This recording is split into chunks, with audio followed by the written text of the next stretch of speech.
Assalamualaikum dan selamat sejahtera. Nama saya Izian Hanis binti Rusli, bernombor matriks B0620100052. Saya sebagai pembentang pertama akan menerangkan definisi manusia. Manusia menurut Kamus Dewan Bahasa dan Pustaka bermaksud makhluk yang mempunyai akal budi yang tinggi berbanding haiwan.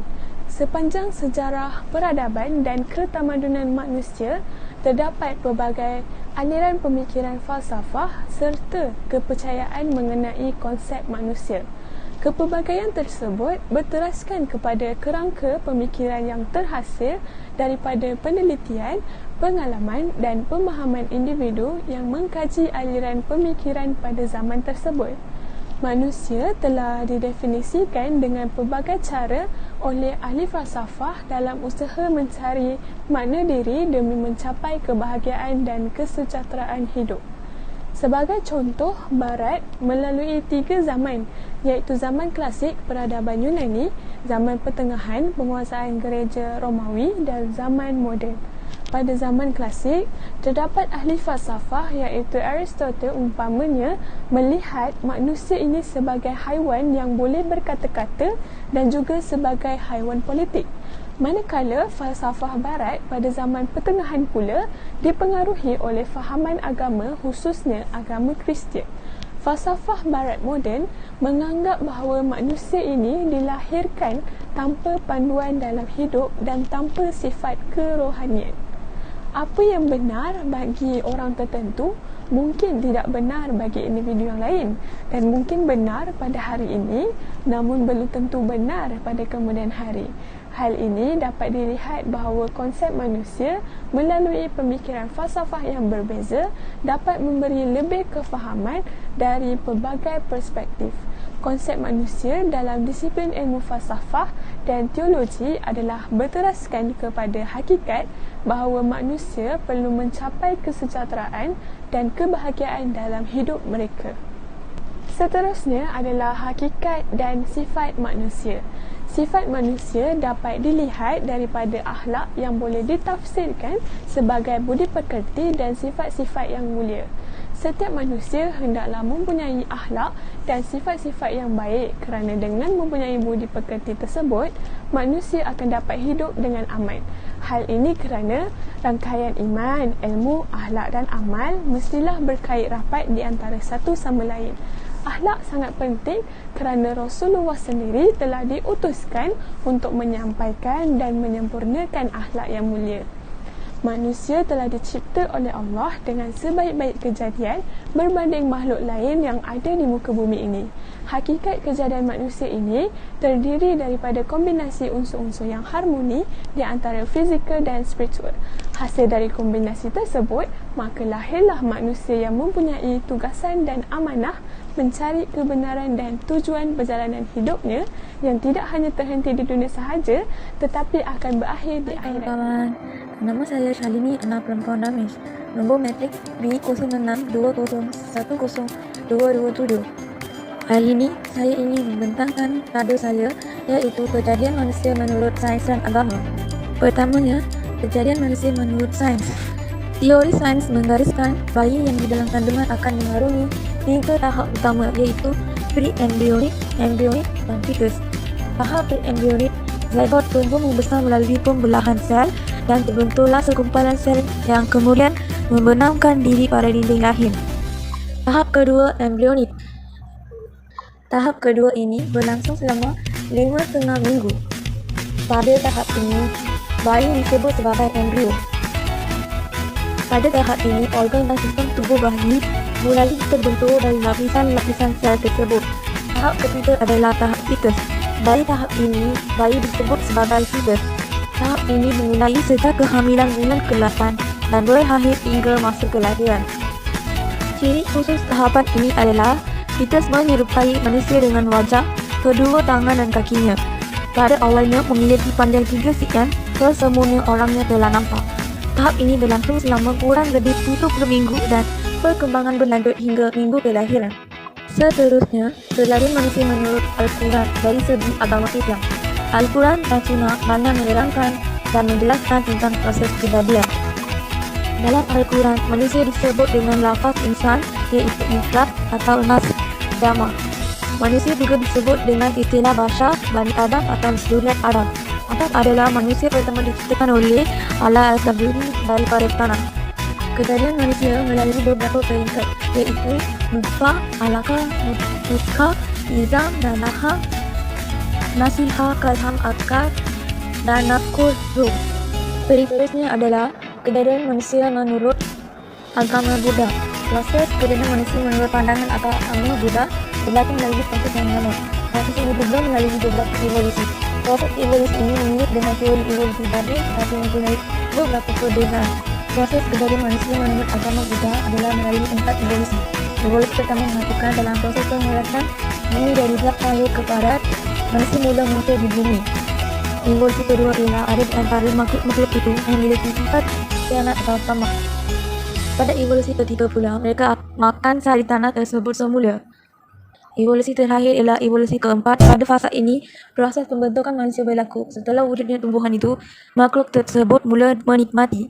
Apabila mereka menikmatinya, tubuh mereka menjadi lebih padat sehinggalah terhasil perbezaan tubuh antara lelaki Purisalingka dan perempuan Kitilingka. Mereka saling memperhatikan tubuh mereka antara satu sama lain sehingga timbulnya perasaan nafsu indria, maka berlakunya hubungan kelamin metuna. Agama Buddha ini juga mengajar penganutnya tentang kelahiran semula. Penganut Buddha mengatakan bahawa apabila manusia mati, semua roh berpisah daripada jasad. Pembentukan manusia baru adalah diri. Apabila seseorang manusia mencapai tahap nirvana, peringkat dapat hapus segala nafsu dan kehendak, maka tiada kelahiran semula. Selanjutnya adalah kejadian manusia menurut agama Hindu. Menurut paradigma Hindu, alam semesta dicipta dalam suatu proses yang sangat panjang. Pada mulanya alam ini kosong, yang ada hanyalah Tuhan sering disebut sebagai zaman, Dok dan Ahana, paran-paranan rawangan ruhum, yang bermaksud ketika itu belum ada apa-apa dan semuanya belum menentu. Dengan kuasa Tuhan telah mencipta unsur utama yang disebut purusa, iaitu roh sebagai asas yang menghidupkan segala makhluk, sama ada makhluk yang maujud maupun yang mujarad. 5 jasad maujud atau panca mahabhuta, iaitu akasa yang membawa maksud angkasa, bayu pula bermaksud angin, teja ialah cahaya, apak pula ialah zat cair, dan yang terakhir ialah prithvi, iaitu zat parat. Manusia pertama ciptaan Tuhan dalam ajaran agama Hindu ialah Swayambhu Manu, yang bermaksud makhluk berfikir yang mengembangkan diri sendirinya. Manu maknanya berfikir. Dari akar kata Manu timbul kata manusia yang bermaksud keturunan Manu. Setelah manusia pertama tercipta atas kehendak Tuhan, maka manusia itu sendirilah yang berkembang. Agama Hindu juga mengajar penganutnya tentang kelahiran semula. Kelahiran semula diyakini sebahagian dari proses hukum karma. Seseorang yang masih sangat terikat dengan kehidupan keduniawian lahir kembali dan akan menjelma ke dunia ini sehingga dirinya terbebas dari ikatan karma dan mendapat kebebasan yang disebut dengan moksha atau nama lainnya mokshatam jagadita yacha iti dharma. Selain itu, terdapat beberapa falsafah dalam agama Hindu. Antaranya ialah falsafah Veda, falsafah Sankhya. Menurut agama Hindu, kelahiran dan penghidupan manusia di dunia dianggap sebagai malapetaka dan penderitaan. Ancaman hukum karma yang lainnya dalam pandangan Hindu adalah menjelma tidak lagi menjadi sebagai manusia, tetapi disebabkan dosa yang teramat mengakibatkan kelahiran terburu menjadi seekor ular ataupun menjadi tumbuh-tumbuhan. Dalam Sarasa Mukacaya, kitab suci Hindu, dikatakan bahawa hanya menjadi manusialah kehidupan ini akan dapat diperbaiki. Hukum karma yang diajar dalam agama Hindu bukanlah sebuah konsep yang mengada-ngada dan mengawang-awang, akan tetapi adalah sebuah gambaran yang realistik dalam mengarahkan kehidupan umat manusia senantiasa saling mengasihi sesamanya dan juga menjaga alam di mana sahaja berada. Akhirnya, kejadian manusia menurut agama Kristian. Ahli falsafah barat menganggap fitrah kejadian manusia berasaskan 3 konsep, iaitu semula jadi berdosa, tabula rasa, dan innate goodness. Pada kurun ke-17, John Locke memperkenalkan konsep tabula rasa. Kanak-kanak diibaratkan seperti blanket, kepribadiannya terbentuk dari pengalaman. Pada kurun berikutnya, Jean-Jacques Rousseau memperkenalkan konsep innate goodness. Menurutnya, kanak-kanak dilahirkan dengan keadaan yang sedia baik. Mengikut sejarah asal-usul manusia, iaitu Adam dan Hawa, mereka berdua dianggap berdosa dan disingkirkan dari syurga hasil dari perbuatan mereka yang melanggar larangan Tuhan itu. Akibat dari penyingkiran itu, keturunan Adam dan Hawa terpaksa menanggung derita dan kesengsaraan akibat perbuatan mereka. Manusia kemudiannya dikatakan berdosa sejak lahir. Pelbagai cara dibuat untuk menghilangkan dosa ini. Menurut Perjanjian Lama atau Old Testament, orang Yahudi mengorbankan lembu dan kambing untuk membersihkan dosa ini. Tetapi untuk membersihkan dosa seluruh umat manusia, satu pengorbanan yang agung perlu dilakukan, iaitu dengan kematian anak. Rumusannya, setelah melihat kepada keempat-empat agama tersebut, dapatlah disimpulkan bahawa setiap agama dan kepercayaan mempunyai perspektif yang tersendiri tentang kejadian manusia dan tujuannya kehidupannya di dunia ini. Selain itu, kepelbagaian perspektif atau pandangan daripada agama-agama dan sains tersebut ini tidak dapat menafikan kewujudan Tuhan sebagai satu kejadian manusia. Oleh yang demikian, fitrah kejadian manusia adalah untuk mengenali Tuhan yang sebenarnya. Assalamualaikum dan salam sejahtera. Saya Alia Nur Adiba binti Ramlan, nombor matrik B0620101070.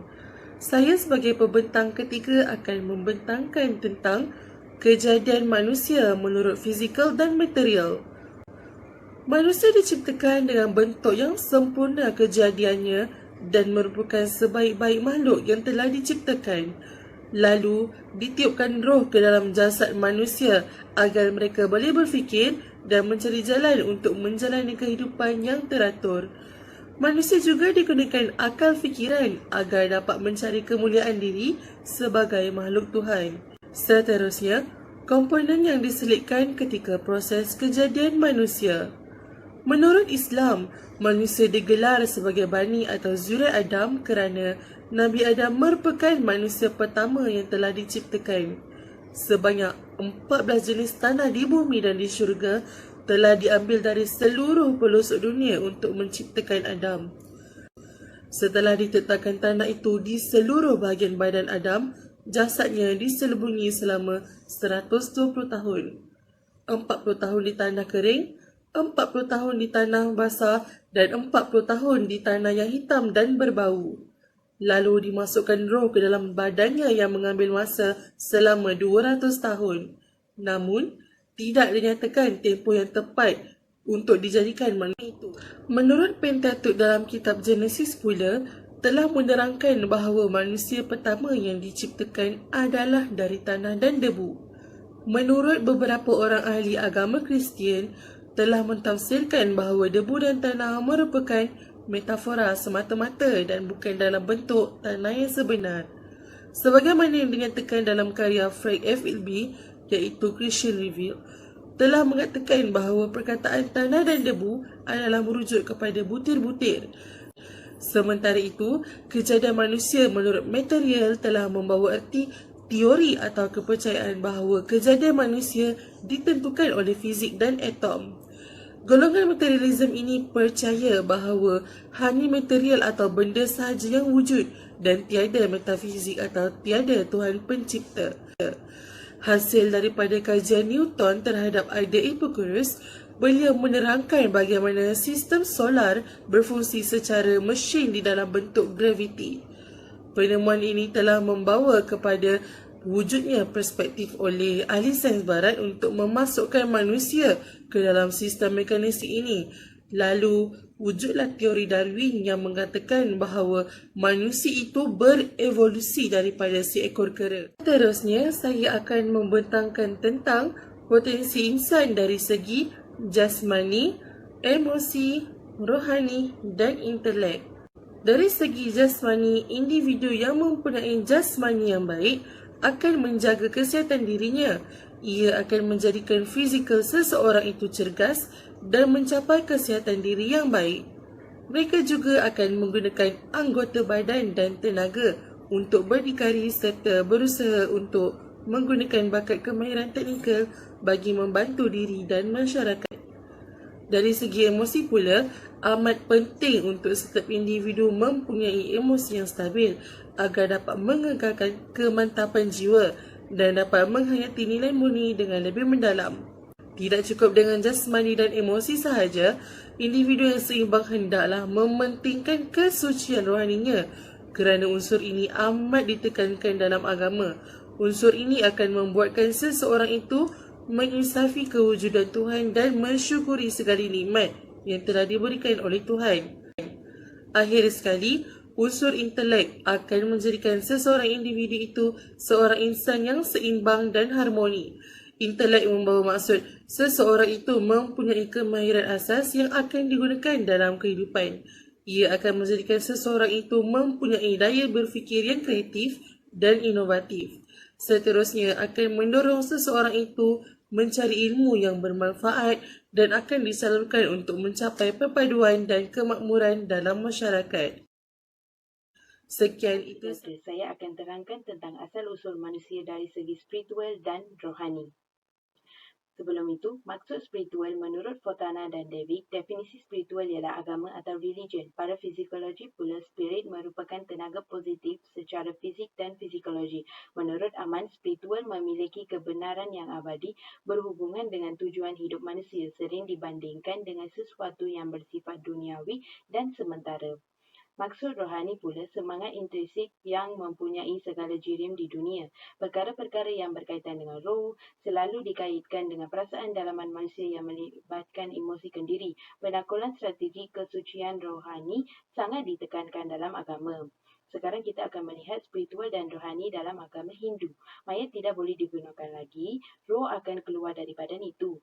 Selepas beberapa lama, roh itu akan lahir semula di dalam badan yang baru di alam lain untuk menikmati pahala atau dosanya. Alam itu dikenali sebagai bumi pengalaman, iaitu boga bumi. Bumi kita di mana roh lahir untuk mencari kesempurnaan dinamakan karma bumi, iaitu bumi tindakan. Selagi roh mencapai kesempurnaan, selagi itu kelahiran semula tidak boleh dielakkan.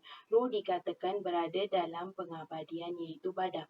Keperluan untuk melalui pelbagai dunia samsara adalah sesuatu pengabadian. Seseorang harus lahir berulang kali kerana kitab-kitab suci agama Hindu telah menerangkan bahawa ketuhanan dalam manusia akan terselah apabila mindanya suci sepenuhnya. Ini akan mengambil masa yang agak lama. Agama Islam pula ada 6 peringkat. Peringkat pertama, proses turab, pengumpalan tanah bumi dalam bentuk turab. Peringkat kedua, proses saripati tanah, penyaringan debu tanah bagi mendapatkan saripati tanah yang suci. Peringkat yang ketiga, proses tanah melekat, penyampuran saripati tanah, saripati air, proses pengerasan dan proses pengeringan adalah 40 tahun. Penyabatian dan di antara air dan tanah berlaku 40 tahun. Pembentukan struktur yang keras seumpama tembikar kekal 40 tahun. Peringkat keenam iaitu peringkat terakhir, proses peniupan roh, perlengkapan dari aspek spiritual, iaitu organ dan sistem lain yang berfungsi. Sekarang kita melihat agama Buddha pula. Manusia bukan hasil ciptaan. Mereka merupakan hasil sebuah proses panjang bersamaan dengan proses terjadinya bumi berserta planet-planetnya. Pengertian Dhamma, tata surya seperti yang dihuni manusia saat ini bukan hanya satu, melainkan lebih daripada 1 bilion jumlahnya. Masing-masing tata surya ketika kiamat akan terbentuk lagi. Pada saat terjadinya bumi ini, datanglah makhluk-makhluk berupaya cahaya dari tata surya yang lain. Mereka melalui proses yang sama seperti proses pembentukan tata surya ini.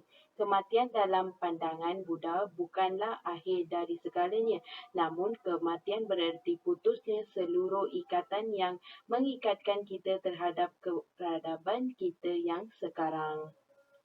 Akhir sekali, agama Kristian pula, manusia meletakkan sebagai unik, istimewa dan dikatakan juga sebagai nafas Tuhan. Jasad manusia dicipta untuk membentuk terus hidup. Tuhan memberikan nyawanya kepada manusia agar hidup.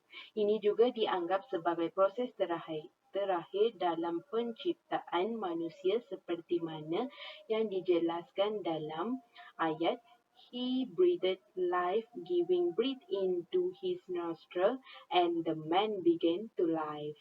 Bagi kematian pula, hukuman bagi dosa ialah kematian. Tuhan tidak menciptakan manusia untuk mati. Secara umum, dalam Bible, kematian adalah peralihan status hidup kepada status tak hidup. Maka akhirlah pembentangan kami. Sekian, terima kasih.